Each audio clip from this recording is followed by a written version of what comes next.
नमस्कार मित्रांनो, तर आपण पाहत आहोत मूलभूत कर्तव्य. त्यातील सुरुवातीची 3 कर्तव्ये आपण पाहिलेली आहेत. आता पाहूयात चौथं कर्तव्य, जे की आहे देशाचे रक्षण व राष्ट्रीय सेवा.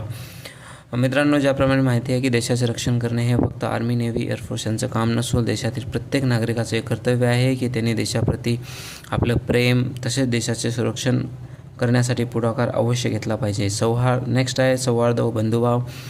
मित्रांनो, आपल्या देशामध्ये जरी हिंदू, मुस्लिम, शीख, ईसाई या प्रकारचे धर्म आढळून येत असतील तरी त्याच्यामध्ये बंधुभाव ठेवणे हे प्रत्येक नागरिकाचं कर्तव्य आहे. संमिश्र संस्कृतीचे जतन. जसं आपल्याला माहिती आहे की आपल्या देशामध्ये इतिहासात आपल्याला खूप वारसा असा लाभलेला आहे, तर त्या वारशाचं जतन करणं हे प्रत्येक नागरिकाचं कर्तव्य आहे. नैसर्गिक पर्यावरणाचे रक्षण.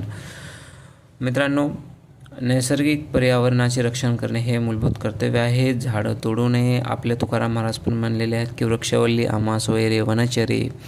त्याप्रमाणे की आपण निसर्गाला मित्र मानून जर चाललो तर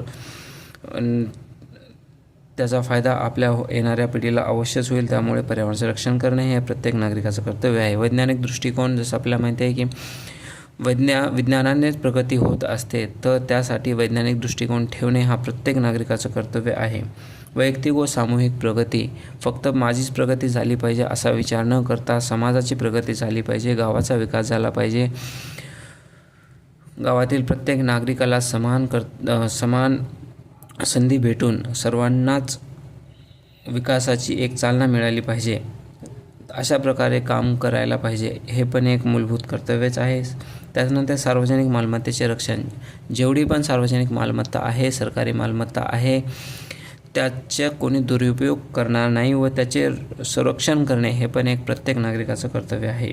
शिक्षणाची संधी उपलब्ध करून देणे. मित्रांनो, ज्याप्रमाणे मी अगोदरच सांगितलं होतं की कलम 21A मध्ये सांगितलं की प्राथमिक शिक्षणाचा हक्क जे की मूलभूत हक्कामध्ये येतो आहे, त्यामध्ये 16 ते 14 वयोगटातील मुलांना मोफत व सक्तीचं शिक्षण देणे. तर इथं हा अधिकार आहे आणि इथे हे कर्तव्य आहे प्रत्येक नागरिकाचं. जसं की आईवडिलांचं कर्तव्य आहे की आपल्या 6 ते 14 वयोगटातील मुलींना शाळेत अवश्य पाठवलं पाहिजे, त्याबद्दल पुढाकार घेतलाच पाहिजे.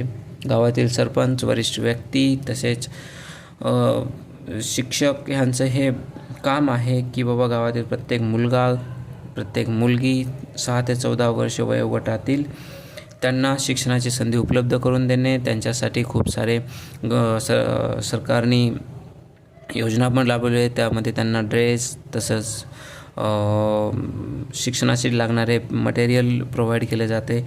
याचाच अर्थ की त्यांना एक शिक्षणाची